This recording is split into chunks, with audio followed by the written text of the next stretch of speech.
গতকালকের যে video conference সেখানে জ্ঞানেশ কুমারের ডাকা বৈঠকে যেমন সিইও উপস্থিত ছিলেন বিভিন্ন জেলা শাসকরা যারা ইতিমধ্যেই ডিওর দায়িত্ব পালন করছেন। এসআইআর নিয়ে বেশ কয়েকজন জেলা শাসককে কড়া হুঁশিয়ারি দিয়েছে নির্বাচন কমিশন। সম্পূর্ণ ভোটার তালিকা স্বচ্ছ করতে হবে এমনটাই নির্দেশ দিয়েছে কমিশন এবং একজন বিদেশি ভোটারের নামও যেন চূড়ান্ত ভোটার তালিকায় না থাকে। যদি কারোর নাম থেকে থাকে তাহলে তার দায় কিন্তু বর্তাবে সংশ্লিষ্ট জেলা শাসকের ওপর। বিদেশি ভোটারের নাম থাকলে 5 বছর পরেও কিন্তু ব্যবস্থা নেওয়া হতে পারে।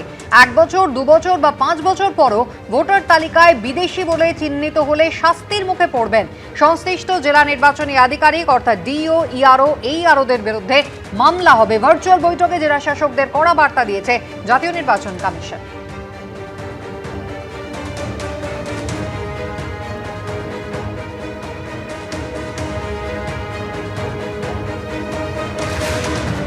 মুখ্য নির্বাচন কমিশনার জ্ঞানেশ কুমারের প্রশ্নের মুখে পড়তে হয় দক্ষিণ 24 পরগনার জেলা শাসককে। দেখেছিলাম আমরা ভাঙড়ে বিডিও অফিসে ডেকে মাইক্রো অবজারভারদের হুমকি দেওয়ার অভিযোগ ওঠে তৃণমূলের ব্লক সভাপতি শাহজাহান মোল্লার বিরুদ্ধে। রোল অবজারভারদের কাছে সেই অভিযোগ জানান মাইক্রো অবজারভাররা, এমনটাই খবর সূত্রে। কোন ক্ষমতা বলে মাইক্রো অবজারভারদের ইআরও, এইআরওরা তলব করেছেন? মুখ্য নির্বাচন কমিশনারের প্রশ্নের মুখে পড়তে হলো দক্ষিণ 24 পরগনার জেলা শাসককে।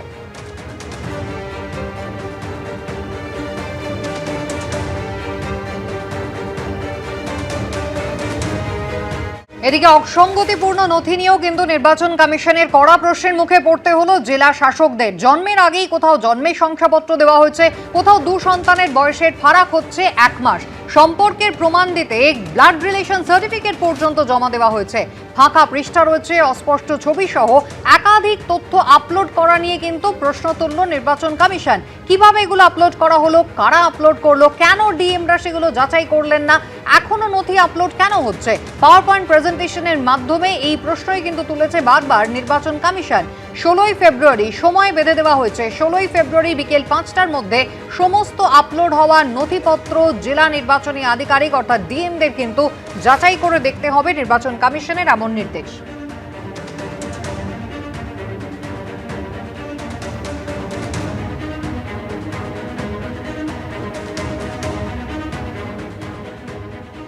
এইভাবে দায় ঠেলাঠেলি করে পশ্চিমবঙ্গের মানুষকে আবার একটা অপরিষ্কার নির্বাচকদের তালিকা ধরিয়ে দেওয়া হবে। যে যেরকম পারবে মৃত ভোটাররা এসে ভোট দিয়ে যাবে ভৌতিকভাবে। বাংলাদেশি অনুপ্রবেশকারীরা যারা মুসলিম তারা এখানে ঢুকে পড়ে যা তা করবে, এসব করতে দেওয়া যাবে না। মুখ্যমন্ত্রী প্রশাসনিক বৈঠক করছেন ভিডিও ক্যামেরা নিয়ে, এবং সেখানে তো চমক ধমক দিতেন না আইসিকে, ওসিকে, ডিএমকে, এসপিকে। এটা হচ্ছে এই চমক ধমকের রাজনীতি। সেটা শুধু মুখ্যমন্ত্রী প্রধানমন্ত্রী করবেন, কিন্তু নির্বাচন কমিশন আবার তার গুরু আছে, তার কাছে নিশ্চয়ই ধমক চমক খাচ্ছেন। আর এই নিয়ে তৃণমূল কংগ্রেস সাংসদ ঋতব্রত বন্দ্যোপাধ্যায় বলছেন, নির্বাচন কমিশন যতই ব্যাকফুটে যাচ্ছে ততই তাদের নখ দাঁত বের হচ্ছে। আসলে নির্বাচন কমিশন যত ব্যাকফুটে যাচ্ছেন, মানে নির্বাচন কমিশন যা যা বলছেন সেগুলো যখন সেই থুতু গেলার মতো সেগুলো গিলতে হচ্ছে, তখন নির্বাচন কমিশন ওই নখ দাঁত বার করছেন, ইন্টিমিডেট করার চেষ্টা করছেন। এগুলো তো ভয় দেখানো, বেসিক্যালি মানে জেলা শাসকদের ভয় দেখানোর একটা প্রচেষ্টা চলছে। মহারাষ্ট্রে 2024 লোকসভা ভোটের দায়িত্ব সামলানোর পর এবার পশ্চিমবঙ্গের আসন্ন বিধানসভা ভোটের দায়িত্বে আসছেন স্পেশাল অবজারভার অবসরপ্রাপ্ত IPS officer NK. Mishra. SIR প্রক্রিয়া এবং নির্বাচনী প্রস্তুতি ঠিক কোন পর্যায়ে রয়েছে তা তিনি খতিয়ে দেখবেন এমনটাই জানা যাচ্ছে। মহারাষ্ট্রের দায়িত্ব তিনি সামলেছেন 2024 লোকসভা নির্বাচনে, সেখানে তিনি পুলিশ স্পেশাল অবজারভার হিসেবে দায়িত্ব সামলেছেন। আর এবারে পশ্চিমবঙ্গের বিধানসভা নির্বাচনে স্পেশাল অবজারভার হিসেবে দায়িত্ব পাচ্ছেন অবসরপ্রাপ্ত আইপিএস এন.কে. মিশ্র। কথা বলবো, রুমা পাল রয়েছেন আমাদের সঙ্গে। রুমা, ঠিক কিভাবে তিনি এই নির্বাচন কন্ডাক্ট করবেন? দেখো, জানিয়ে রাখি এবার স্পেশাল অবজারভার হিসেবে আসছেন এন.কে. মিশ্র, এবং কালকেই কিন্তু নির্বাচন কমিশন সেই নোটিফিকেশন দিয়ে জানিয়ে দিয়েছেন। এবং সেক্ষেত্রে তিনি যেমন এসআইআর প্রক্রিয়া চলছে সেই এসআইআর প্রক্রিয়া অবশ্য যেমন দেখবেন, সেরকমই কিন্তু একেবারে বিধানসভা নির্বাচনের দায়িত্ব তিনি সামলাবেন। অর্থাৎ বিধানসভা নির্বাচন, দেখো এসআইআর প্রক্রিয়া 28শে ফেব্রুয়ারি ফাইনাল লিস্টের পরেই কিন্তু ভোটের দামামা বেজে যাবে, এবং সেক্ষেত্রে কিন্তু যেমন এসআইআর প্রক্রিয়া চলছে সেই প্রক্রিয়া এবং তার সঙ্গে নির্বাচনী প্রস্তুতি সমস্ত কিছু কিন্তু তিনি দেখবেন। এবং সেক্ষেত্রে জানিয়ে রাখি যে গত লোকসভা নির্বাচনে মহারাষ্ট্রে পুলিশ স্পেশাল অবজারভার হিসেবে তিনি দায়িত্ব সামলেছেন। এবং 1988 ব্যাচের অবসরপ্রাপ্ত আইপিএস এনকে মিশ্র এবং এসআইআর প্রক্রিয়া এবং নির্বাচনী প্রস্তুতি কোন পর্যায়ে সেই বিষয়ে কমিশনকে রিপোর্ট দেওয়ারও নির্দেশ দেওয়া হয়েছে এই স্পেশাল অবজারভারকে। এবং খুব শীঘ্রই কিন্তু তিনি আসছেন এবং এই রাজ্যের স্পেশাল অবজারভার হিসেবে আসছেন এনকে মিশ্র। এসআইআর প্রক্রিয়া এবং নির্বাচনী সমস্ত বিধানসভা নির্বাচনের দায়িত্ব সামলাবেন তিনি। ধন্যবাদ। এসআইআর একেবারে শুরুর দিক থেকে যে ছবি বারবার আমরা দেখে এসেছি, নির্বাচন কমিশন বনাম তৃণমূল, সেই সংঘাত এসআইআর এর শেষ লগ্নে এসেও একেবারে চরমে উঠল। মাইক্রো অবজারভার নিয়ে সুপ্রিম কোর্টের রায় অবমাননার অভিযোগ করলেন দোলা সেন। সুপ্রিম কোর্টের দ্বারস্থ হয়েছেন তৃণমূল সাংসদ। ইআরওদের চূড়ান্ত সিদ্ধান্তে মাইক্রো অবজারভাররা এখনো হস্তক্ষেপ করছেন। ইচ্ছাকৃতভাবে 9 ফেব্রুয়ারির সুপ্রিম কোর্টের নির্দেশের অবমাননা করা হচ্ছে।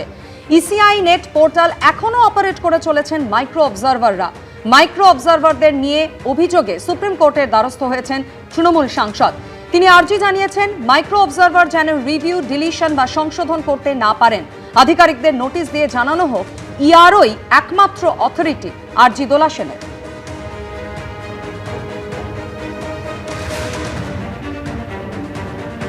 কার নাম বাদ যাবে কার নাম বাদ যাবে না সেটা নির্বাচন কমিশন ঠিক করবেন। অবশ্যই সেটা সংবিধান মেনে, ভারতবর্ষের আইন মেনে। যদি কোনো রকম অসুবিধা হয় তাহলে সরাসরি কারোর অসুবিধা হলে তার জন্য কোর্টের দরজা খোলা আছে, চলে যাবেন। এখন তো নতুন আইনজীবী পেয়ে গেছে তৃণমূল। এবিপি আনন্দ, এগিয়ে থাকে, এগিয়ে রাখে।